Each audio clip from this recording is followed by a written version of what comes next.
Muy buenas noches. Durante las últimas semanas, Colombia ha sufrido una emergencia ambiental e incluso emocional derivada de las consecuencias de la sequía en Casanare y parte de la Orinoquia.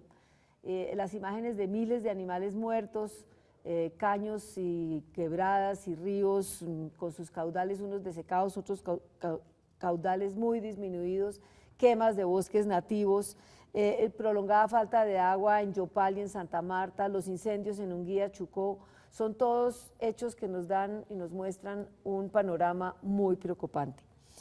Pese a que el IDEAMA advirtió sobre la sequía hace unos meses, por cuenta del cambio climático, las autoridades ambientales y de gestión del riesgo hicieron poco o nada en Casanare y además reaccionaron tarde a la tragedia que, sin embargo, no puede atribuirse en forma exclusiva al cambio climático.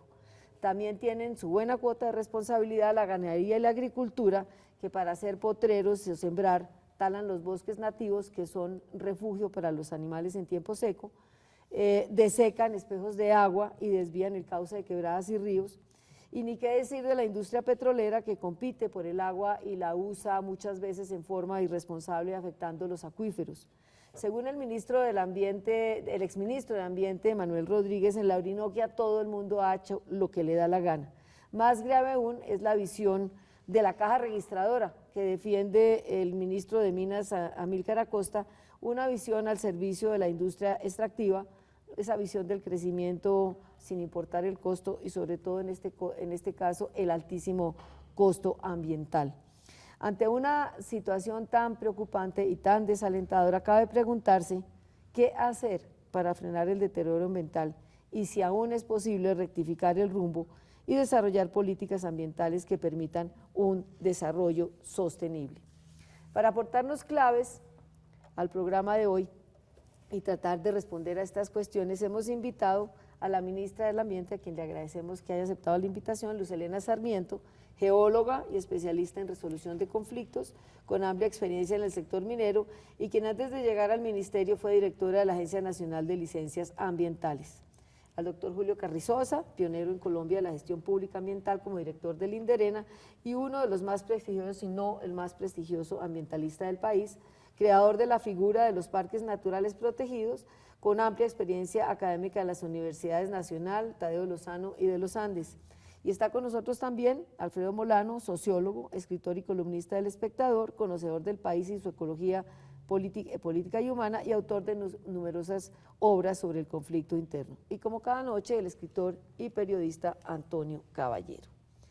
Hecha la presentación de nuestros invitados, vamos al grano y yo quisiera empezar preguntándole a cada uno si puede señalar uno de los problemas que considera, el que considera el más grave en materia ambiental en el país. Doctor Julio, quiero empezar por usted que conoce tanto el país en ese aspecto. ¿Cuál considera que es el problema ambiental actualmente más grave para el país? Pues es que hay tantos y tan poco conocidos que no es fácil responder. Yo diría que hay un problema fundamental que es la ignorancia. O sea, a pesar de todo lo que se ha gastado en investigar, a pesar de la fortaleza del Sistema Nacional Ambiental, de que hemos creado 5 institutos vinculados y adscritos, y que hay institutos como el Geográfico que ha venido investigando el territorio muchos años, y el Servicio Geológico Nacional. A pesar de todo eso, el país es tan sumamente complejo que todavía no comprendemos cosas como las que pasaron en Paz de Aripur. Señora ministra, si usted tuviera que señalar, usted ahora que está a cargo de semejante chicharrón. Bueno, yo creo que el problema actual más grande ambiental, yo creo que es el tema del ordenamiento territorial, que no hay un ordenamiento del territorio que realmente reconozca cuáles son los sitios estratégicos, porque tenemos una visión como atomizada del territorio. Entonces, por ejemplo, la Orinoquía. La Orinoquía sabemos que es una gran extensión y todo el mundo piensa que es una sábana donde pueden confluir y donde no pasa nada si todos intervienen al mismo tiempo. ese es el típico ejemplo de que no hay un ordenamiento del territorio y por eso las actividades se dan y se ven aisladamente, pero al final siempre hay un impacto acumulativo que nadie está revisando y sumando, uno por la autonomía de las corporaciones, otro del Ministerio y la Autoridad Nacional de Licencias por otro lado, y la misma desarrollo de algunas actividades, como usted lo decía, arroceros, ganaderos. Entonces, digamos que el gran problema es el ordenamiento territorial, pero yo creo que también hay que no dejar de lado que la principal amenaza que hoy tenemos también es la minería ilegal. Este tema que es muy crítico y que casi nadie lo ha sacado. Eso lo vamos a desarrollar en el curso del programa. Alfredo. Coincido con Julio, pues hay tantos que uno no sabe por dónde comenzar. Sí, el problema del ordenamiento territorial es importantísimo, pero sigo pensando que los 50 millones de hectáreas en manos de la ganadería extensiva pesan, y pesan muchísimo, en aguas, en los ciclos, y naturalmente en los conflictos sociales que eso genera. Ahora la minería ilegal que llaman, que es una minería muy bienvenida en muchas zonas, ¿no? Por los resguardos indígenas, por los consejos de las comunidades negras y aún por las corporaciones de desarrollo, que me parece que es el tercer gran problema. Es una especie de bolsillo roto donde entra, donde se hace, donde se maneja de cualquier manera, sobre todo políticamente, todos los territorios. Así que un nuevo plan de ordenamiento territorial con esa misma estructura, ¿no es cierto?, de las corporaciones de desarrollo, pues sigue siendo un desastre. Antonio. Sí, yo creo que lo fundamental es la indiferencia política, la indiferencia de los políticos. Eso se muestra en que el presidente Santos en 4 años ha tenido 4 ministros de medio ambiente. En realidad aquí a los políticos no les importa ese tema, no les importa la destrucción del medio ambiente que estamos viendo todos los días, ¿no? Los periódicos ahora últimamente se dedican a sacar fotografías de incendios, de mortandad de chigüiros en los llanos, pero los políticos no reaccionan preocupándose, sino al contrario, despreocupándose. Señora ministra, a usted que le ha tocado manejar toda esta tragedia, usted la señalan de haber conseguido varias licencias ambientales precisamente en el Casanare, licencias a las petroleras en el Casanare, que son petroleras que no utilizan tecnologías de punta para la exploración, que utilizan explosivos, y según los expertos la utilización de explosivos pues profundiza las aguas freáticas, las aguas superficiales, disminuye el caudal de los ríos, de los caños, de las quebradas, debilita la capa superficial de los suelos, genera erosión, y además se les ha permitido a esas petroleras que pueden utilizar puntos de agua y no hay controles, si están utilizando el agua las están virtiendo contaminadas, se han mostrado imágenes en los noticieros de televisión. Ministra, ¿resiste Casanare tantas licencias ambientales, volviendo al punto que usted dice, se conceden licencias aquí, otros hacen acá, y el resultado es una catástrofe ambiental? Bueno, mire, yo en eso, y aprovecho que está el doctor Molano mirando la columna de la semana pasada, del domingo, yo aprovecho para decirle algo. Primero, que bueno, sí, yo estuve trabajando con la industria petrolera y después con la minera desde el punto de vista social. En este punto, lo que yo quiero decirles, por ejemplo, en el tema de Casanare, y ustedes mismos, los medios, cuando yo llegué a la ANLA y empezaron, se fortaleció el equipo técnico, los tiempos en vez de bajar subieron de 1 año a 2 años el licenciamiento ambiental. Y salieron los medios a decir que yo era el palo en la rueda, que porque los había parado, que los tiempos estaban más demorados. Las petroleras. Bueno, los medios que las petroleras tienen alguna pauta, ¿no? Pero no, eso no lo puedo afirmar, pero bueno, no, algunos sí. Medios, muchos medios, digamos que salió y la ANLA y yo era pues el palo en la rueda. En ese punto, nosotros las licencias que damos realmente tienen un análisis bastante fuerte. Nosotros pasamos de tener muy pocos funcionarios, teníamos 13 funcionarios a tener aproximadamente 180 personas para el análisis y el seguimiento del tema petrolero exclusivamente. En eso, pues las licencias que dimos, digamos que están fundamentadas en lo técnico. Yo siempre he dicho que yo en eso soy tecnócrata. No, de acuerdo, técnico pero a la sí vez está aquí, pero si miraba quedaba está aquí y está acá y está además allá. Pero ¿Sí lo resiste otro, la región lo otro que quiero decirle es, nosotros por primera vez invertimos, y yo le estuve contando al doctor Carrizosa hace unos días, invertimos en un plan, en un programa que se llama Programa de Regionalización, que es un tema georreferenciado, de tal manera que la licencia que entra, la solicitud, se mete en un sistema que tiene más de 100 capas de información y vemos los impactos acumulativos. Obviamente antes se habían dado muchas licencias donde los vertimientos y los puntos de captación eran demasiados. En una sola licencia podían haber 100 puntos de captación y 100 de vertimiento. Nosotros lo que hicimos es, la gran mayoría de las licencias que se dieron en la época de la ANLA donde yo estoy, que se están dando, no estaban permitiendo el vertimiento. Es más, más de 4 petroleras en el Casanare, yo misma firmé los sancionatorios donde los parábamos más de 6 meses por el tema de agua. Y adicionalmente, nosotros abrimos los sancionatorios, antes en la historia del ministerio solo se habían abierto 150 sancionatorios a las empresas. Y en el periodo que estamos de la ANLA, lo que lleva creada la ANLA, llevamos más de 450 investigaciones en curso. Entonces, yo ahí digo siempre, las licencias están, nosotros hicimos unas restricciones y el que no la ha cumplido lo hemos cerrado y están los sancionatorios que prueban que los paramos y una de las empresas tenía más o menos 20.000 barriles al día y digamos que pasó lo de Drummond, que las regalías, pero en eso primó el tema técnico. Y lo que uno dice es, tenemos que mirar el territorio como una integralidad y especialmente lo que nosotros vimos y lo que yo vi ahorita que fui a Casanare, es que en estas, digamos, estrés hídrico en el que estamos, y uno veía que habían zonas inundadas de la parte arrocera, más que la ganadera.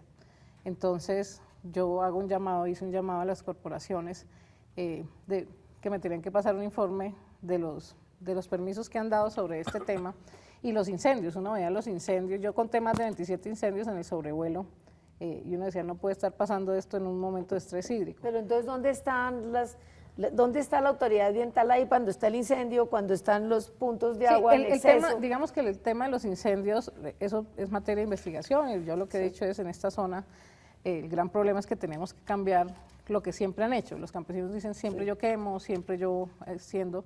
El tema de la frontera agrícola es muy fuerte, pero yo sí creo que, como lo decían ustedes, tenemos que tener un sistema nacional más fuerte, no tan autónomo las corporaciones y que esto, menos en época preelectoral, porque se me va a venir todo el mundo en las regiones, vaya a creer que es que les vamos a quitar la autonomía.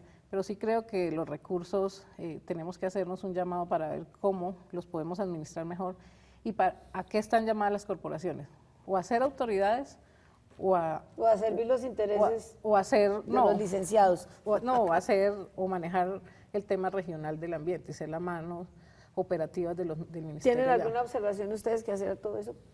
Yo pienso que sobre las corporaciones lo que hay que hacer es nivelar lo técnico con lo político. Sin duda, pues lo político siempre estará presente, pero es que en este momento, en la gran mayoría de las corporaciones, es lo político lo que manda.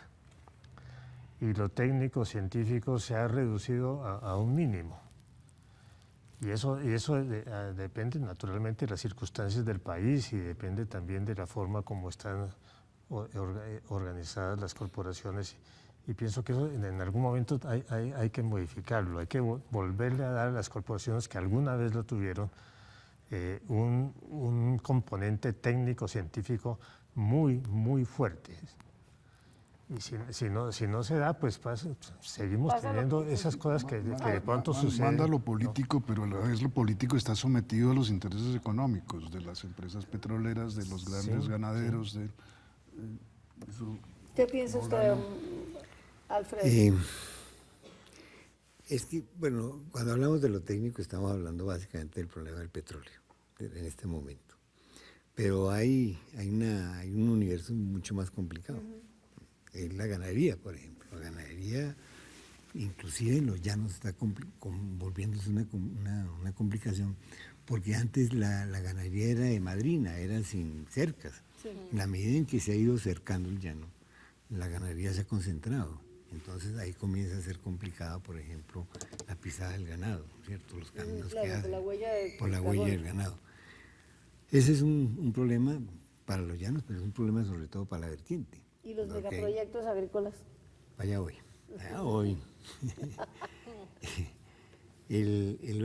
Pero yo tiro una carta a favor del manejo de la sabana, ¿no es cierto? De la sabana con candela.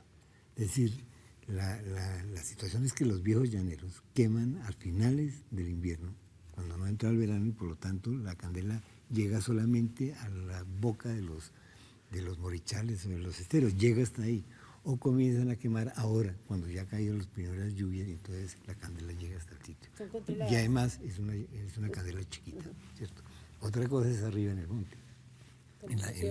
En la sierra sí la cosa es muy grande, como en la Sierra Nevada, como en el Chocó.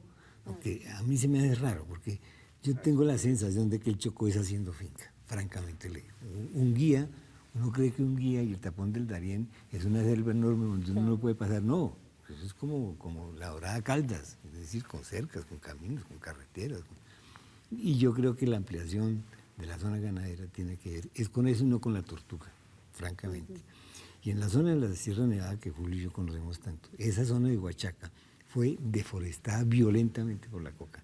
Y siguen trabajando ahí, y siguen los paramilitares, y siguen haciendo finca, ¿no es cierto?, sacando indios con los codos de una o de otra manera. Ahora, la otra cosa que poco se habla, y voy a tocarla antes del problema de la gran empresa, es la especulación de tierras en los llanos, que se ha vuelto, es decir, todos los ricos de Chapín, del Chicot, quieren tener ahora tierra en el llano, ¿no? Es elegantísimo, entonces... Y de Antioquia, bueno, y el Valle. Pero entonces, ¿qué pasa? Esa tierra que valía antes 2 millones, el hectárea está costando 12.15, y si le pone agua vale 25. Entonces todos los finqueros quieren hacer, ¿no es cierto?, tomas de agua, hacen canales, meten el agua, y su tierra se valoriza con un mínimo de inversión.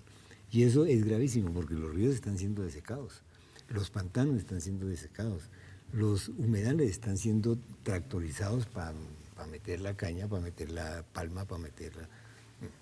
Entonces, lo poco que logra salvarse de la explotación económica de la petrolera, ¿no es cierto?, en aguas subterráneas que afloran en los esteros, llega el tractor, lo acaba, y les pone la palma, pone la caña de azúcar, pone la soya, y pues esa es la tragedia que se está viendo, a mi manera de ver. Pero en ese tema de las... Ministra, la dejo que empiece el próximo segmento, bueno. que me dicen que hay que hacer una breve interrupción. Le damos la palabra para que usted haga sus observaciones sobre lo que ellos han señalado. Volvemos en unos minutos.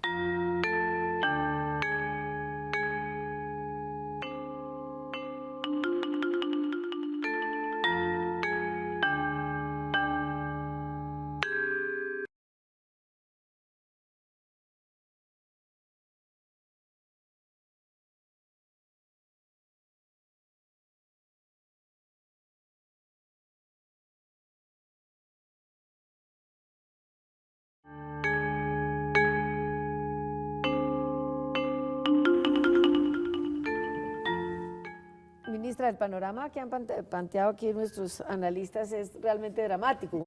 Digamos, yo a ojo de buen cubero y como ciudadana de a pie diría que estamos avanzando hacia el abismo porque no hay un ordenamiento ambiental, precisamente todo el mundo hace lo que le da la gana en todas partes y aquí hay que empezar a ver realmente utilizar el conocimiento de qué se puede hacer en cada parte, qué puede hacer el ministerio en ese sentido.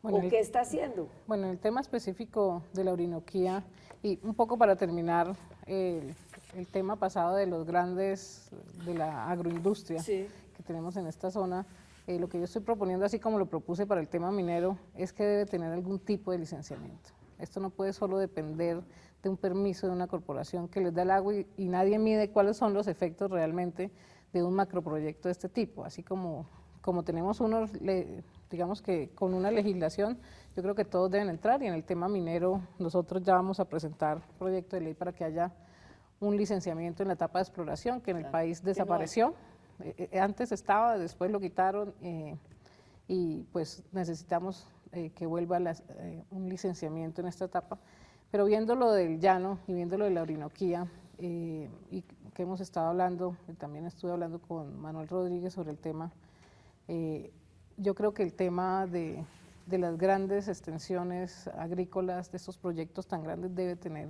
un licenciamiento. Pero ahí no va a entrar usted en cortocircuito con el modelo. Y como decía, sí, porque estamos montados en un modelo, el de la agroindustria, los megaproyectos agroindustriales, de la industria extractiva. Sí, pero es que el desarrollo no puede ser a cualquier precio. Eso es pero un está haciendo. ¿Qué va a hacer con Lizarralde, con el ministro?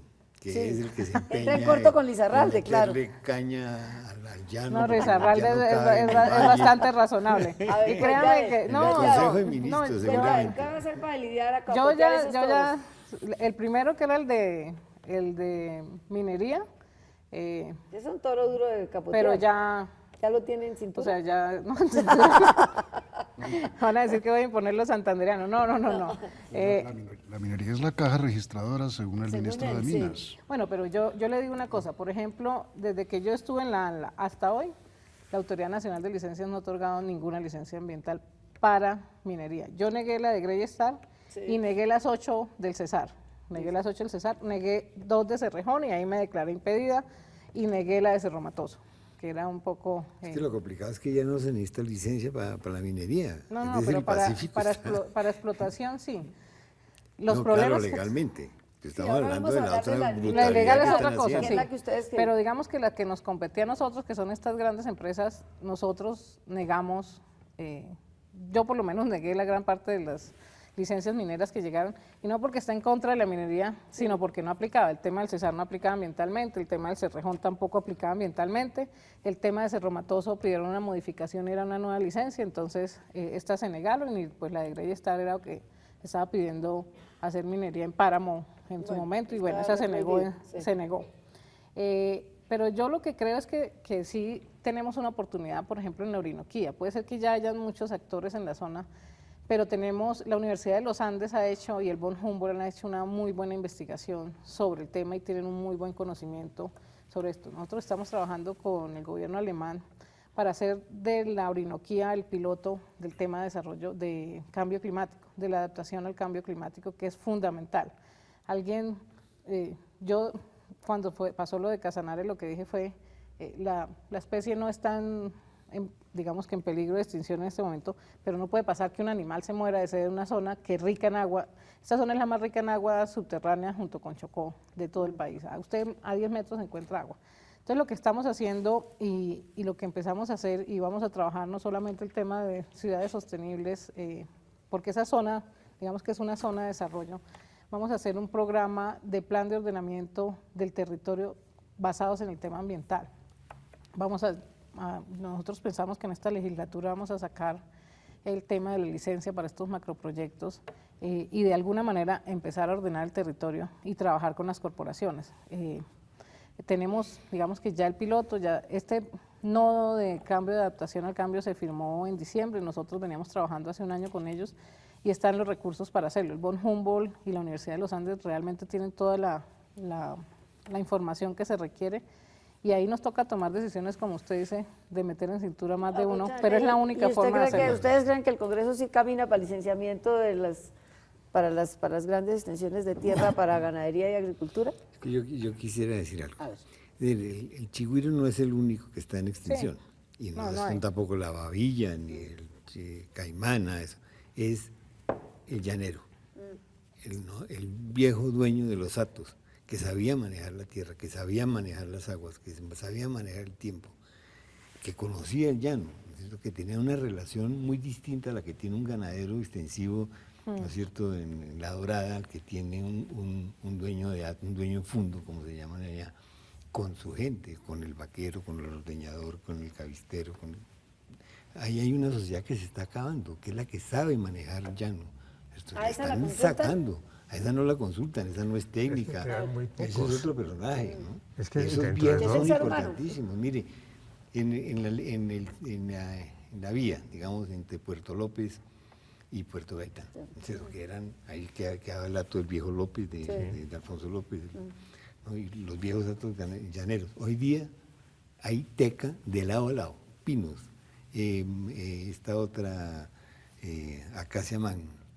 Y todos son árboles que chupan agua toda la que le cabe, ¿no es cierto? Porque el crecimiento es rapidísimo. Una hoja de una acacia de esas es una hoja así de grande, la de teca también. Es un árbol que demanda muchísima agua. ¿Y eso qué licencia? Nada, es decir, eso lo hacen, aran, cercan, sacan a la gente, le compran por cualquier cosa, le empujan, los paramilitares están listos por aquí para acabar de sacar lo que no quiere salir. Doctor Carrizosa, usted en un programa anterior que hicimos decía que aquí nos han vendido la idea de que la Orinoquia se puede desarrollar como el Cerrado brasilero y ese es el modelo, y todo el mundo se hace agua a la boca diciendo que ese es el futuro para no sé qué.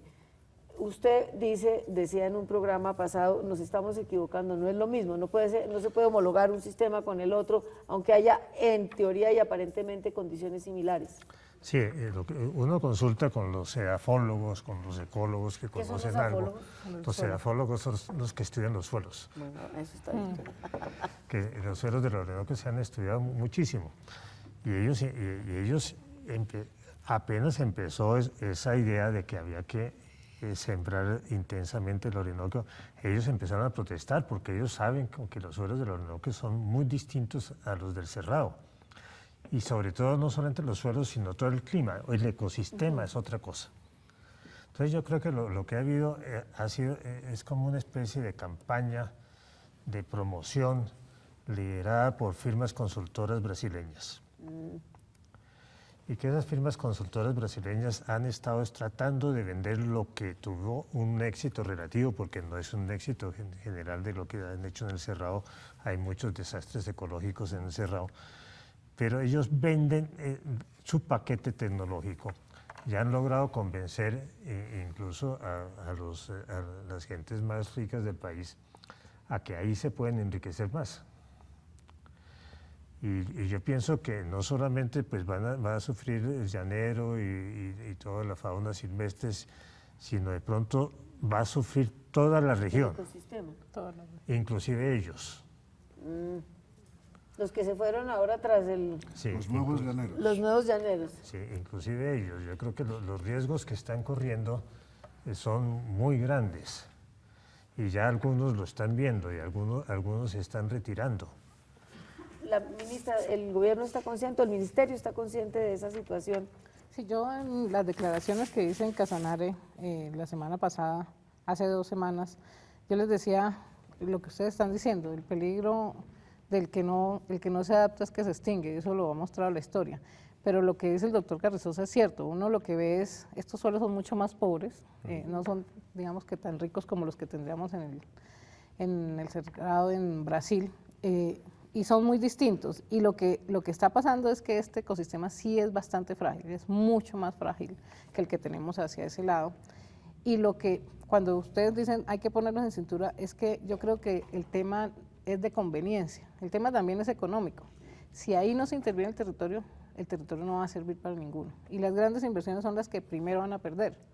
Entonces, por eso nosotros en este nodo de adaptación que tenemos, que estamos trabajando con la Universidad de los Andes y que digamos que ya está conformado por 4 gobernaciones y 2 de las corporaciones y el ministerio con el apoyo de Alemania que se está empezando este piloto, tenemos que darle un ordenamiento a este territorio y se tiene que no solamente tratar de convencer, sino prácticamente imponerlo, porque si no la región no va a ser viable. Pero, ministra, le interrumpo un segundo, pero no hay una discrepancia entre el ministerio suyo, el de Medio Ambiente, y otros 2 ministerios que son el de Agricultura y el de Minas. Porque eso es lo que ve uno, que hay choques internos, digámoslo así. Pues mire, yo le puedo decir en decisiones como por ejemplo cuando tomamos las decisiones de negar todas las del Cesar, que iban a duplicar las regalías de carbón del Cesar, para este año esperamos duplicarlas y ellos no han podido expandirse, las mineras del Cesar no han podido expandirse. El tema de Drummond y demás, eso ha sido un tema concertado porque, lo que yo digo, yo he sido más tecnócrata en este punto, cuando usted demuestra que eso no tiene viabilidad, nadie, por más que apoye una industria, o por ejemplo si es el ministro de Minas o el ministro de Agricultura, si uno les da las bases sólidas de que eso, si seguimos por donde vamos, al despeñadero, vamos, como usted dice, a una situación muy compleja, se pueden tomar las medidas necesarias. Y digamos que en esto del Casanare, yo he tomado la vocería, pero el ministro de Minas y con el ministro de Agricultura no me he sentado, saben que vamos a tomar decisiones fuertes al respecto. Pero mire, ministra, siempre se ha hablado que tiene que hacer hay un plan de ordenamiento territorial y nunca ha pasado por el Congreso, nunca se ha aprobado. No, el plan de ordenamiento sí lo hacemos científicamente y lo hacemos con los diferentes ministerios y con este nodo de adaptación al cambio climático donde están los dos ministerios también. Y el plan de ordenamiento tiene como base el conocimiento, como dice el doctor Carrizosa, decir que aquí sí se puede hacer y si no se puede hacer y aquí hay, y tiene Río Playa o el Coso Castilla, caña de azúcar y el conocimiento dice ahí no puede haber caña de dulzales, se dan la pela de decir salen de ahí. Bueno, yo creo que ya está el tema del conocimiento, le digo, una de las zonas más estudiadas que tenemos es la Orinoquía, tanto Humboldt como los Andes tienen un muy buen estudio, hay que profundizar en algunos. En el momento en que ya tengamos el ordenamiento, vemos cómo nos damos la pela. No es fácil. No es fácil. Una acotación ahí marginal sobre volviendo al ordenamiento territorial. Puerto Gaitán, después del Puerto Gaitán hacia el oriente, hay un resguardo Sicuani. Al lado de allá está Facenda. La Facenda está allá, aquí está Sicuani. ¿Qué está sucediendo? Que a los indígenas les están arrendando por 10 años las tierras del resguardo. Los indígenas, como tienen asegurado casabe, tienen la yuca, tienen el mañoco, etcétera, etcétera, pues simplemente con ese dinero que hacen durante los próximos 10 años, comprarse una moto, un celular, de una caja de aguardiente. Eso está sucediendo de una manera gravísima, no solamente en los llanos, también en Chocó, Arquía. Arquía es un resguardo chiquitico, ¿no? Cuna, rodeado de ganadería. ¿Qué hicieron las ganaderías? Arrendaron el resguardo. Y eso puede suceder, y está sucediendo, como usted sabe, con la minería y los consejos comunitarios. Están arrendando las tierras. Y un plan de ordenamiento territorial podría decir, esos resguardos son intocables, no pueden arrendarlos, y digamos, subsidiar a las comunidades para que no arrienden sus tierras y las mantengan. Pregunto a todos. Yo creo que eso es lo que hay que hacer, porque pasada la decisión legal de los resguardos y los territorios colectivos, pues el país ha dejado un poco solos a los grupos comunitarios. Y ellos, pues pasado ya este periodo en que han estado solos, se han dado cuenta de que tampoco es que solos pueden andar. Y si no se establece algo como lo que tú dices, un sistema de subsidios como existe en muchas partes en el mundo, o por lo menos una alianza de conocimiento de saberes compartidos, ¿no? Si no entramos a colaborar con ellos y ellos no colaboran con nosotros, entonces ahí va a ocurrir lo que dice Alfredo.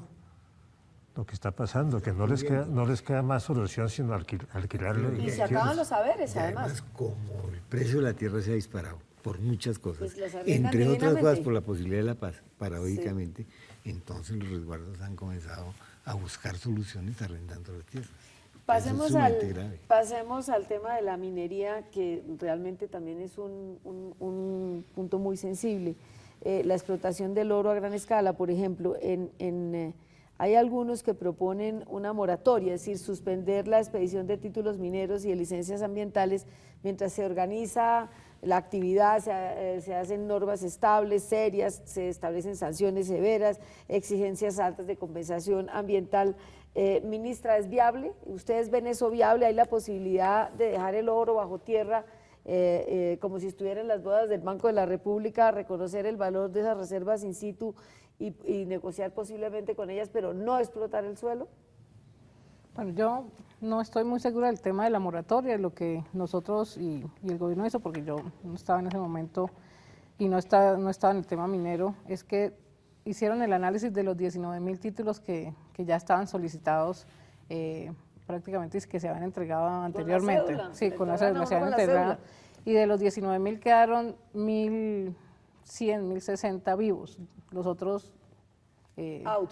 Pero inclusive unos de esos quedaban en páramos y en zonas de reserva. Sí, por eso esos salieron todos. Salieron la gran mayoría. ¿Y los 1000 que quedan vivos están en zonas en que se puede explotar? Yo no he visto los 1000 y pico que quedaron porque ellos hasta ahora terminaron el escrutinio. El escrutinio.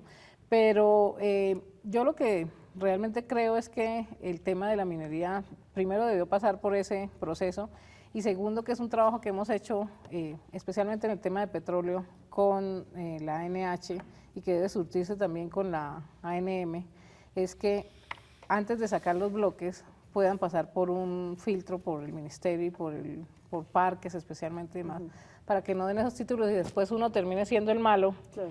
Por ejemplo, en el tema, la gran amenaza de las empresas mineras en Santurbán es que, no, el gobierno me dio el título y tengo derechos adquiridos y usted me negó la licencia, entonces yo la demando es a usted.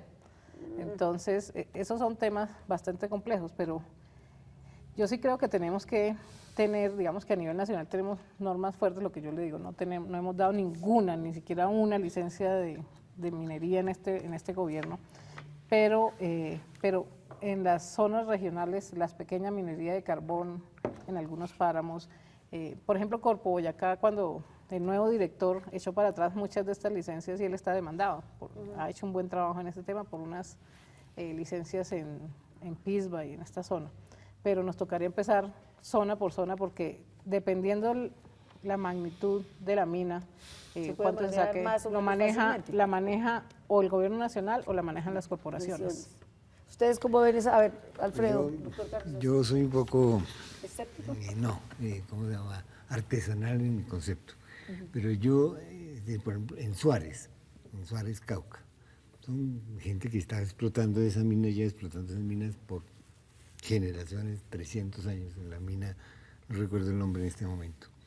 Y la gente dice, pues déjenos ese oro para nosotros y para nuestro futuro, déjenos esa mina para que nosotros vivamos como hemos vivido y sacamos como hemos sacado siempre, con un barretón, con una pica, con es decir, es una especie de defensa que hace el gobierno, haría el gobierno, de una modalidad de vida, ¿cierto? Defenderla contra la codicia de las grandes que entran ahí. Es decir, dejemos que vamos de a poquito con este orito y nosotros vivimos con eso. Lo que pasa en la realidad es que los mineros ilegales son mucho más poderosos que los mineros artesanales. Vaya yo. Pero estoy hablando primero de ese ejemplo, como de un sueño, el sueño de ellos. Es decir, déjenos explotar eso poquito a poquito y con nuestras bateas, que con eso vivimos, hemos vivido siempre. La otra cosa es la minería ilegal que señala Antonio. Estoy hablando gran escala, las dragas. Del río San Juan, por ejemplo. La que está alimentando el conflicto. El río San Juan, el Dagua, el Telenví, el Naya, bueno, todos esos ríos del Pacífico. Ahí que ha pasado, muchas han sido zonas de explotación de la Chocopacífico, o de la esta o de la otra, etcétera, etcétera. Pero hoy día la mayoría son minería ilegal.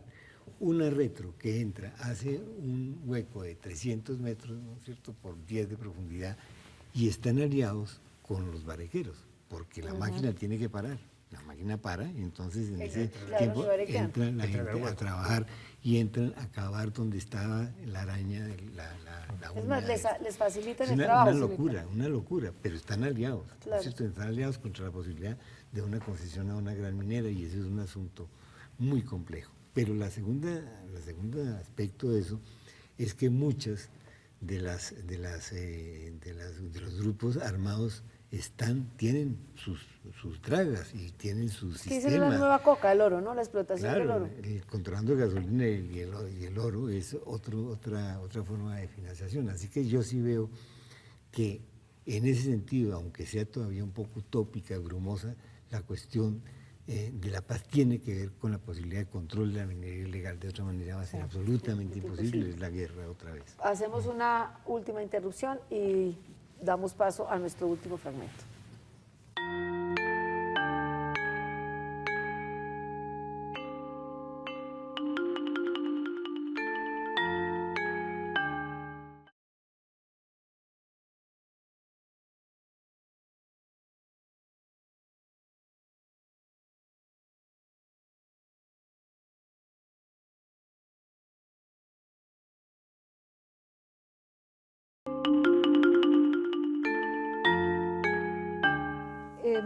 hace pocos días se conoció el mapa ambiental, ese estudio que dice que nosotros hemos pasado de estar entre los 10 países del siglo, a finales del siglo pasado, entre los 10 países con mejor manejo ambiental, a estar en los peores lugares del mundo. Somos ocupamos el primer lugar en el continente por malos, ¿no? Por más manejo ambiental, y el segundo en el mundo. Y dice, de los 1000 conflictos significativos, Colombia tiene 72, solo superado por la India, que tiene 102, y eso tiene que ver con las fumigaciones con glifosato, con la explotación de maderas en el Chocó que señalaba Alfredo, con la explotación turística de los hoteles en el Tairola, con las hidroeléctricas, por ejemplo el caso del Quimbo, y casi la mitad de los conflictos están relacionados precisamente con lo que señalábamos antes, la minería del oro y el carbón. La pregunta es, ¿cómo se cruzan esos conflictos con el conflicto interno? Es decir, los conflictos ambientales se superponen y se sobreponen al conflicto interno armado. Alfredo, usted que conoce todo eso. En la minería es evidente, ¿no? En la minería ilegal eso es así. Esto es una fuente financiera importantísima para todos los grupos.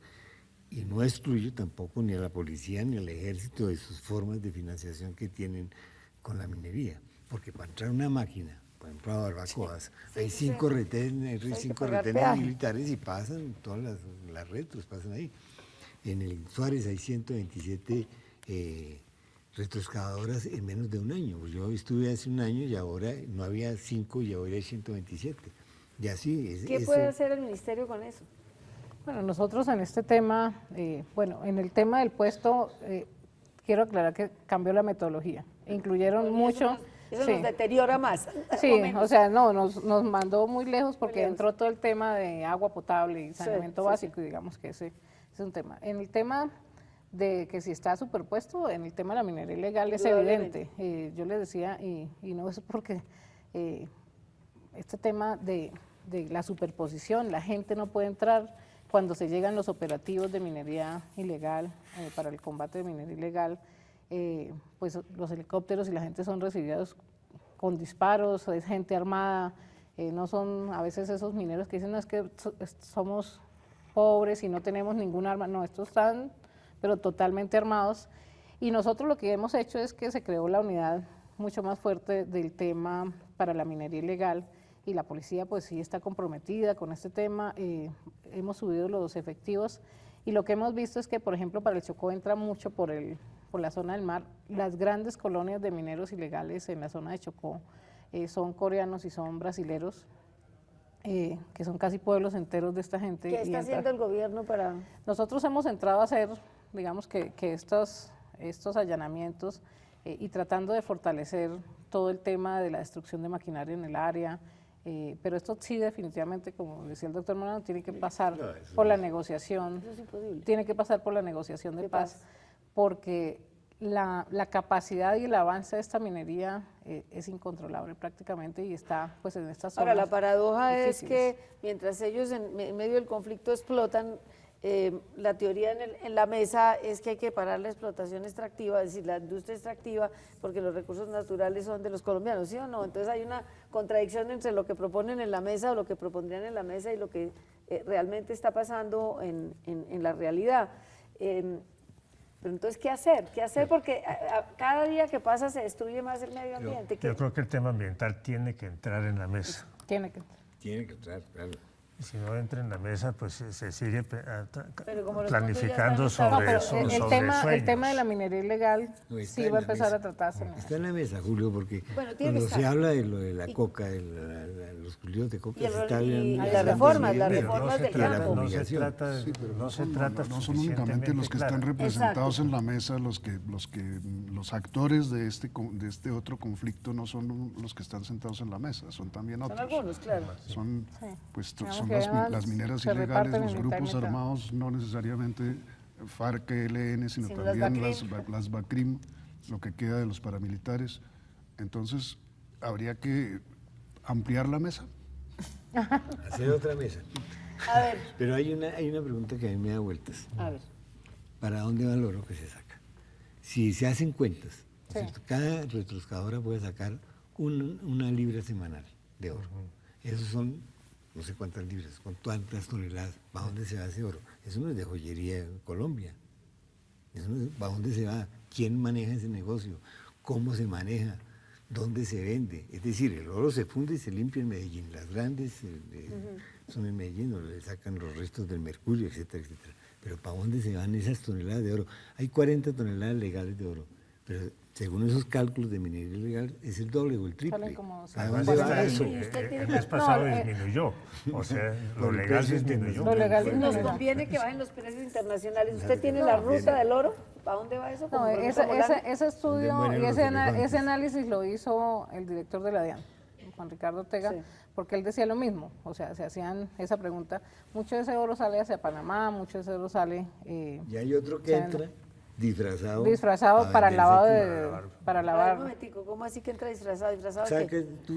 Sacas un viaje de coca para Estados Unidos, vendes la coca, lo traducen en dólares, compras oro y lo metes. y dices, lavado, no, lavado se aquí. hizo en O remedios. Regresa como Ya, ya. retroexcavadora. O regresa como, Sí, regresa como camiones. retroexcavadora. Sí, Como mire, tienen un control. nosotros hicimos yo firmaba, en los primeros operativos firmaba la resolución, que ahí fue donde tuvimos problemas de seguridad, pero alguna vez paramos y destruimos una maquinaria coreana, y los empresarios coreanos fueron a hacerme reclamo con abogados a mi oficina, y estaban en el Chocó. Esto es un tema muy complejo, pero este análisis que ustedes lo pueden mirar, tiene un buen análisis Juan Ricardo Ortega, porque ese tema es de que lavan mucho dinero, entra como máquinas, pero esto definitivamente sí tiene que estar A mí, como en la a mesa. Alfredo Molano, Pero esas máquinas, una retroexcavadora es una máquina de tamaño Oye, considerable. Entran por partes. Entran por partes. Por ejemplo, Desguazadas. por el Chocó vienen por los ríos o vienen por el Pacífico, y entran que los malos por siempre partes. van adelante. Sí, pero lo que ustedes dicen, o sea, todo el mundo tiene que darse cuenta cuando entra. Lo que pasa es que ya cuando están ¿Y ahí quién la los misma deja entrar? gente los está defendiendo, pero lo que nosotros acabamos de firmar un decreto de formalización para tratar de captar a los mineros artesanales de verdad, y también mostrarles que se están matando y van a matar a sus generaciones, porque es que están metiéndose en las piscinas llenas de mercurio que están dejando los otros. Yo tengo una pregunta que a mí me da siempre vueltas, como Alfredo, pero en otro sentido. ¿Por qué Costa Rica sí le apuesta a la biodiversidad y nosotros Porque no hay ganaderos. siendo un país Porque tan no hay biodiverso? ejército. No, pero acuérdense que estamos No hay ejército, bueno, me pero contestaron mire, no, pero rapidito. tenemos, uno eso, pero dos, tenemos A un ver. conflicto que migró de la coca a la minería ilegal. Sí, el Eso oro es la nueva coca. Sí, es la nueva coca, y uno puede decir, digamos que ya no están en ese conflicto y no necesitan como esos recursos para financiarse. Y este sí es un recurso que sacan, no pagan nada, destruyen todo, y perseguirlos es muy difícil porque tienen una barrera social que los defiende. Como dice Alfredo, un argumento más para que avance el proceso de paz y para que se llegue a firmar eso. Bueno, ya nos quedan unos minutos finales. Yo quisiera, como siempre señalamos los problemas, yo quisiera que viéramos como hacia adelante qué soluciones podrían plantearse frente a este panorama que no es ni mucho menos alentador. Alfredo, si en sus manos estuviera tomar decisiones claves en materia ambiental, ¿qué haría? Entonces dice, cambiar la ministra. Yo, Que si ¿cuál? cambiaría a la ministra, dice ella. No, que usted ahorita dice, cambiar la ministra.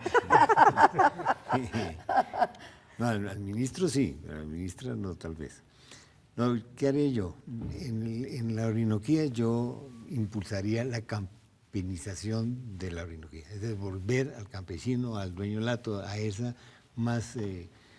economía más simple, que eso es posible, es decir, una zona de reserva campesina, unas zonas de reserva campesina en la Orinoquía son perfectamente posibles, manejables, hay una cultura que lo permite, hay una economía que lo hace posible. Y, Pero no es ser, a ver, no es ser un poquito rusoniano, un poquito romántico. Sí, claro.